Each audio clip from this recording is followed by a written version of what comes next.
Mwanasheria?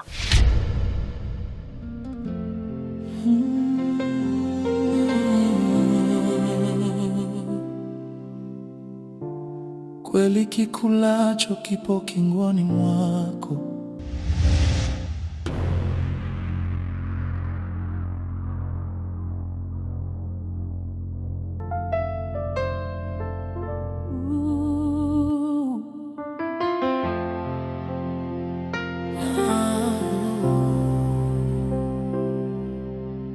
Mjomba, mbona huje kuniambia kama una kesi yoyote ambayo inakusumbua na unahitaji msaada mwanasheria? Namaanisha hivi, mbona huje kuniambia kwamba una kesi yoyote labda mahakamani au labda polisi inakusumbua unahitaji mwanasheria? Mjomba bana, unajua hapa kumbe umetusikia tu yuko tunazungumza kuhusu mwanasheria. Kuna jirani yangu pale, kuna mtoto wake amesingiziwa kabaka. Kwa hiyo sasa kesi imekuwa ni ngumu sana kwao. Wakanishirikisha mimi niwasaidie kumtafuta mwanasheria. So unajua mimi ni kontawa. Kwa hiyo sasa niko najaribu kuwatafutia mwanasheria mzuri atakayeweza kuwasaidia. So unajua mtoto kasingiziwa. Ina hivi wanadamu wanakuaje? Unaamua kumpa tu kesi mtoto wa watu? Ndio binadamu mjomba. Lakini mjomba, mimi nadhani hilo swala lisikuwazishe sana. Mimi nafahamiana na wanasheria wengi sana hapa mjini. Yaani wewe katika swala la sheria usiwaze. Kwa ukiona kama umekwama unaniambia tu. Mimi nitaongea na wanasheria ambao wanajua kusimamia kesi vizuri. Si ndio? Jamani dadangu kadhaa. Mjomba. Sasa wewe fanya hivyo, nitawashirikisha, nitawaambia mjomba wangu anafahamiana na wanasheria kibao ukuki. Kwa hiyo wewe jaribu kuangalia mwanasheria, mimi nikikwama nitakushirikisha. Basi mjomba, ondoa shaka kabisa katika hilo. Si ndio Nashukuru. Mke wangu sasa hivi hali yake sio mbaya kidogo, naona hata sura imeingiwa na nuru kidogo. Sawa. Mjomba, ujio wako umekuwa ni baraka sana. Umetia tu Mungu ndani ya nyumba. Mke wangu kapona. Si ndio? Watu wa zamani ni baraka kabisa. Ndio mwema. Nafikiri sasa mwanasheria akipatikana jambo zuri. Ndio. Mzuri akipatikana kesi imeisha. Ni lazima atoke. Atatoka tu. Hawezi kung'ang'ania vitu visivyokuwa vyake. Ni kweli. Yaani ubakaji. Si ndio? Mjomba, ondoa wasiwasi kabisa. Sawa mjomba. Basi karibu kahawa kidogo. Mimi niko sawa. Mke wangu umemwandalia mjomba kahawa, mimi sijapata bado. Usinifanye niwe na wivu wewe. Haya. Mjomba bana. Jamani. Mtoto wako anauliza, baba mbona hutupendi? Mtoto wako anauliza, baba mbona hutujali?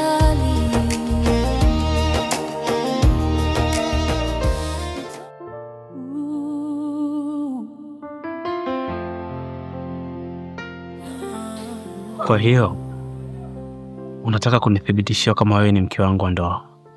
Nimeona maneno matupu hayatoshi kukuaminisha Twizy. Nimeamua kuja na ushahidi. Hicho ni cheti chetu cha ndoa. Naomba Mungu kumbukumbu zirudi, ndo nilishokuwa nasubiri kipenzi, na miss mapenzi yako. Huo ni ushahidi tosha wa kuthibitisha kwamba mimi ni mke wako halali Twizy, na yule mtoto Amanda aliyopo nyumbani ni mtoto wetu. Nakupenda baba watoto, tumekumiss baba watoto, amka basi tuendeleze penzi letu. Sawa, mimi nimeona. Lakini vipi, una kitu kingine ambacho unaweza kunionyesha kwa ajili ya kunithibitishia zaidi? Yaani bado waamini kana kwamba hicho cheti nimefoji? Najua sio wewe, lakini hata kidogo tu unikumbuka, hata kidogo. Kweli nimetumia njia nyingi sana na kupambania sana Twiz. Nimetumia kila mbinu ambayo niliona wewe itakurudisha kwangu. Twiz, hivi kweli kabisa kumbukumbu zako zote zimefutika juu yangu? Ina maana unikumbuke hata kidogo mume wangu kweli? Familia yako tunakuhitaji Twiz. Tunateseka. Mtoto wako anakuhitaji. Muda wote amekuwa mtu wa kukuulizia tu. Unatufanya kama watubaki. Hebu angalia. Wewe hata ujifikiri.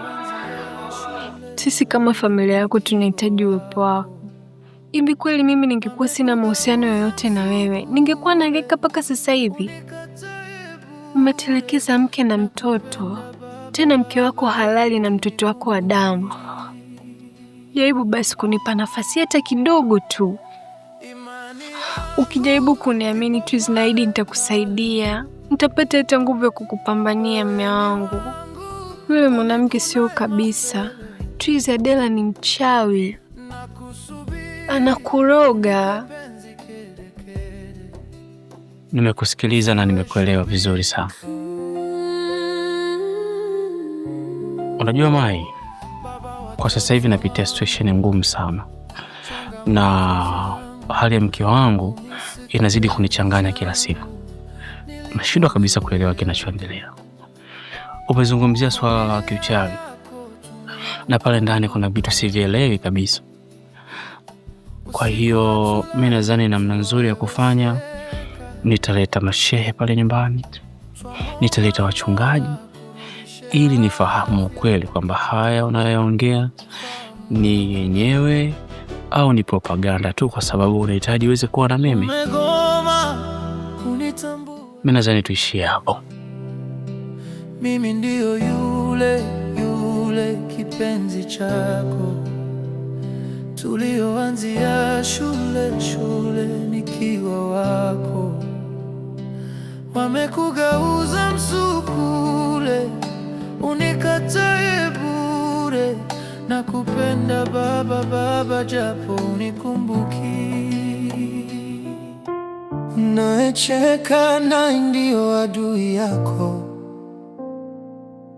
wanakuchekea usoni, moyoni mwao kubaya. Kuna wakati tu wanaoamini ndio ambao wanatupiga chini. Unaweza kukaa. Moyoni ni mbaya. Wengine ni ndani ya familia zetu, lakini ndio maadui zetu. Wanatamani tufe, wachukue mali zetu. Ubaya. Nakusikiliza boss. Nahitaji tubadilishe plani. Usimuue tena Adela kwa haraka. Ninachotaka kwa sasa ni Twiz aondoke kwenye ile nyumba. Nahitaji kupambana naye kisheria, na ninaamini lazima nitakuwa mshindi. Na baada ya kuondoka pale, na kuruhusu uweze kufanya hivyo. Najua na ninatambua ni lazima nisherekee sherehe ya ushindi wa kumng'oa Twiz kwenye ile nyumba. Basi haina shida mkuu, nitafanya vile ambavyo unataka. Vizuri. Adela ni kuku wangu. Nitamchemshia maji ya kuoga, aoge na nitamla ninavyotaka, kwa sababu tutabaki wawili kwenye hii vita. Unaweza ukaenda, nitakupigia simu. Kweli kikulacho kipo kingoni mwako, na usichokijua sawa na usiku wa kiza. Unayecheka naye ndio adui yako, wanakuchekea usoni, moyoni mwao kubaya. Kuna wakati tunaoamini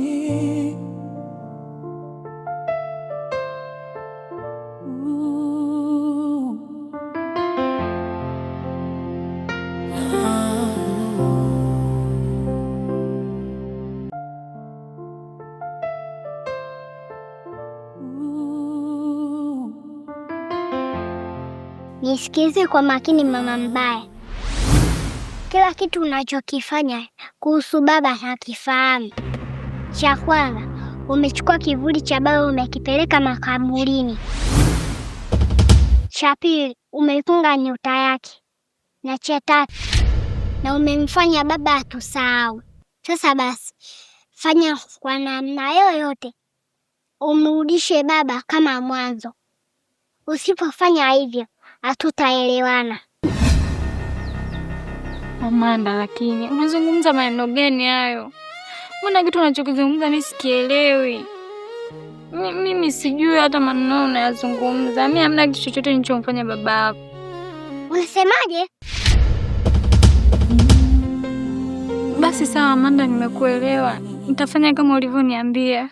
Nakupatia masaa machache sana. Hilo swala ulikamilishe. Nadhani umenielewa.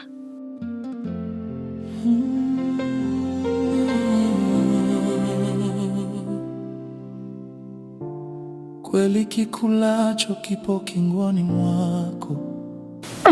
Mimi nitafanyaje jamani? Nikimrudisha babake kwenye hali ya kawaida jamani, ndani mimi si watanifukuza. Bana Amanda anataka kunipanda kichwani mimi jamani. Nifanyeje? Ila nitajua cha kufanya. Nitaongea na mjomba Nyuki, tutajua cha kufanya. Maana sio mtoto mdogo anataka kunipanda kichwani.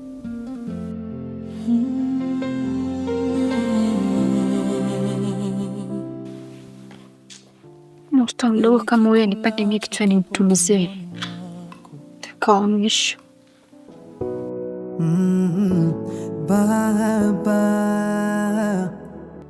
Bwana Remi, nimekuita hapa ili niweze kupata taarifa kutokana na lile swala lako la kazi.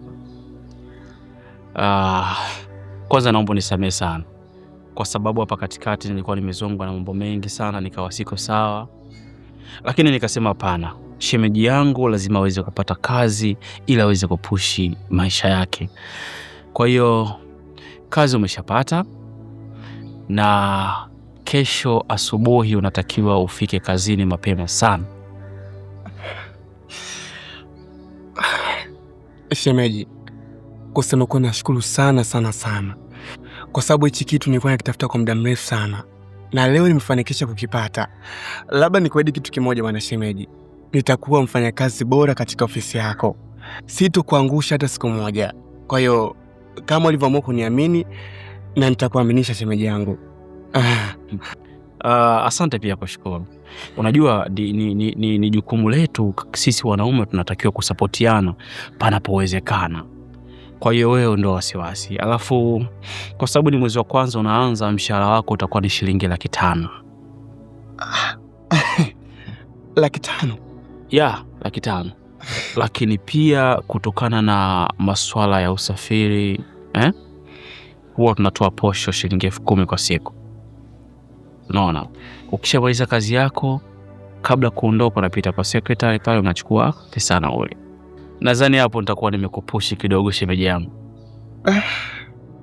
Shemeji, natafuta namna nzuri ya kuweza kushukuru.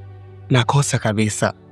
Lakini kwa kitu ambacho umekifanya kwangu, sikufichi, ni kitu kikubwa sana kwa sababu nimeishi kwa muda mrefu nikiwa natafuta kazi. Na hatimaye leo nimeweza kufanikisha kupata kazi.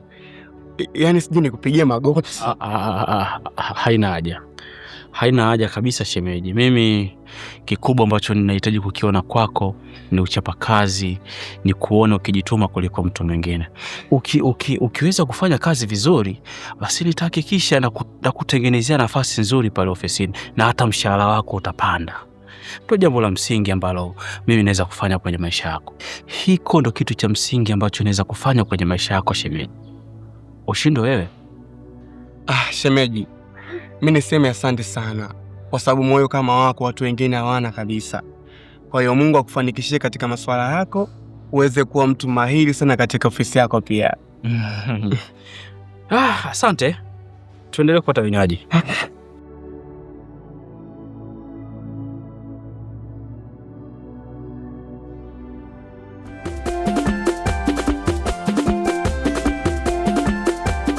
Hivi Teddy, unaniona mimi bwege sana, sio? Yaani unanidanganya una wageni kumbe unaishi na mwanaume wako. Unachukulia poa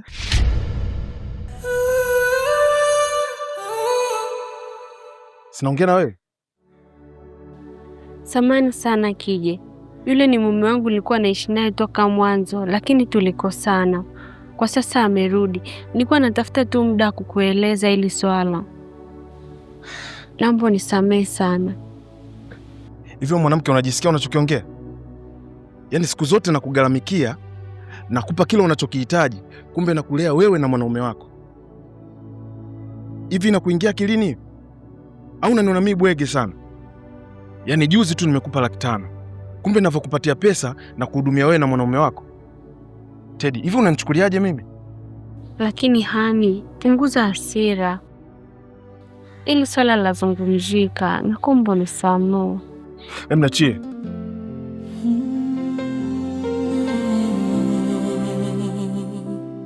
Kije. Kije.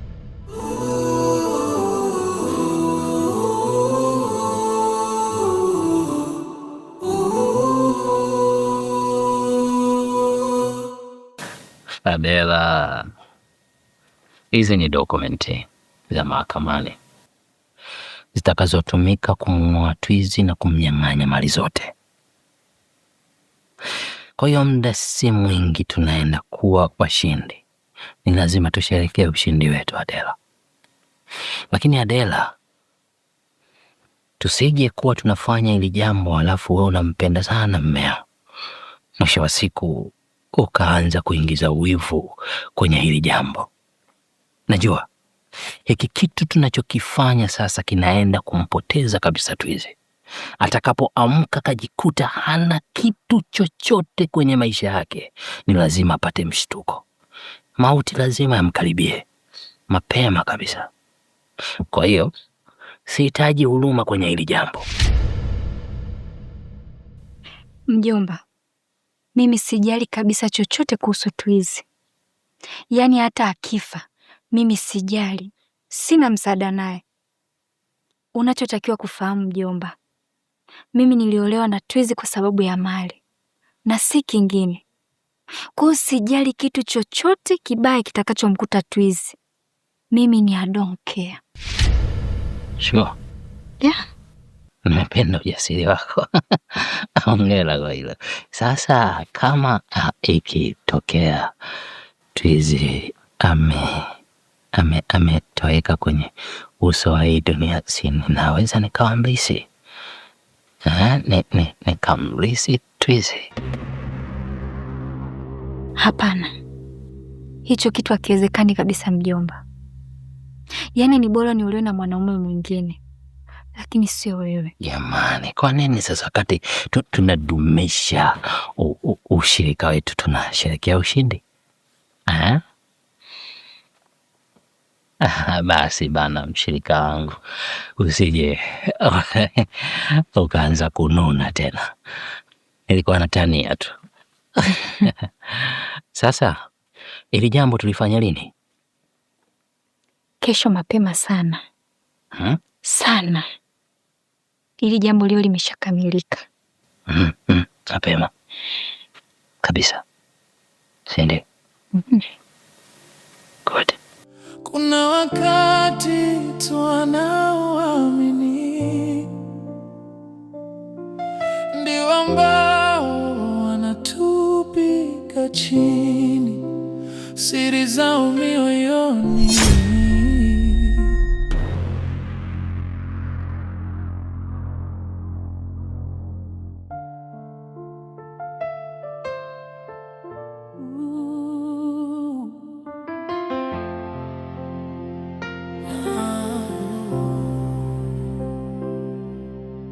Kweli kikulacho kipo kinguoni mwako, na usichokijua sawa, na usiku wa kiza. Unayecheka naye ndio adui yako, wanakuchekea usoni, moyoni mwao kubaya. Kuna wakati tu wanaoamini ndio ambao wanatupiga chini, siri zao mioyoni ni mbaya. Wengine ni ndani ya familia zetu, lakini ndio maadui zetu. Wanatamani tufe, wachukue mali zetu. Ubaya ndio hatuwezi kuwafahamu kwa macho yetu.